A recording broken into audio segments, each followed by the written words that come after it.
अरे यार भेनरुनि खे राखीअ ते सुठो गिफ्ट ॾे पियो न। भेनरूं त बेचारियूं कीअं कीअं भॻवान खां मिलंदियूं आहिनि। अरे भाई ॾाढी लेट थी हुई आहे जिते बाक़ी राखी बंदा मुहूर्त न निकिरी वञे। अलाए अॼु बि कंदो पोइ छा ॾींदो। उन्हनि खां पुछो जे वटि भेनरूं न आहिनि उहे बेचारा राखी ॾींहुं कीकियूं करे ओचकारियूं ॾी रोईंदा न। अच्छा। असांखे भॻवान सभु कुझु ॾिनो आहे त भेनरुनि खे कुझु त ॾींदासीं न सुठो सो।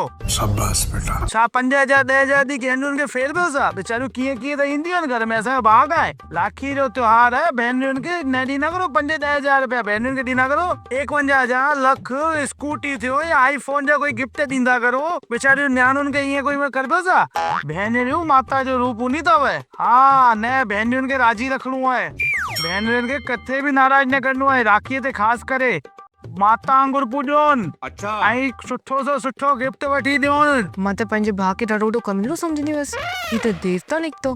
शायदि इनखे मुंहिंजी क़ीमत मुंहिंजी शादी खां पोइ पतो पई अथसि। तोखे गिफ्ट जो मौक़ो नथो मिले त 51,000 लख जो लिफ़ाफ़ो ॾींदो करीन। 1151 में थिए छा थो सम्झे? उठ मुंहिंजी ॻाल्हि खे हिकु घंटे ॿधी सर।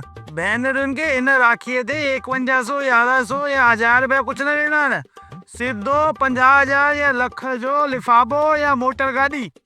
ठीकु आहे हाणे रखाई थो सम्झ घंट ॿधी लाइ हिन ॻाल्हि खे। तव्हांजा वीचार त ॾाढा सुठा आहिनि भेनरुनि लाइ। ॿियो छा मुंहिंजा वीचार ॾाढा सुहिणा अथई। मथे जी पहुच अथई वीचारनि जी। पोइ तव्हां छा कयो अथव? 1 लख जो लिफ़ाफ़ो ठाहियो अथव या मोटर गाॾी था ॾियोसि? पागल अची थी वई छा? मां त पंहिंजी भेण लाइ 1100 जो लिफ़ाफ़ो तयारु कयो आहे। ही त मां पंहिंजे साले मतिलबु तुंहिंजे भाउ सां बि ॻाल्हायो। हुनखे कोई शिक्षा ऐं मोटिवेशन त ॾियांसि। ही चरी चक्कर खाई छो किरी पई आहे? ओ 1100 जो लिफ़ाफ़ो त ॾियांसि न ख़ुशीअ में किरी पई आहे।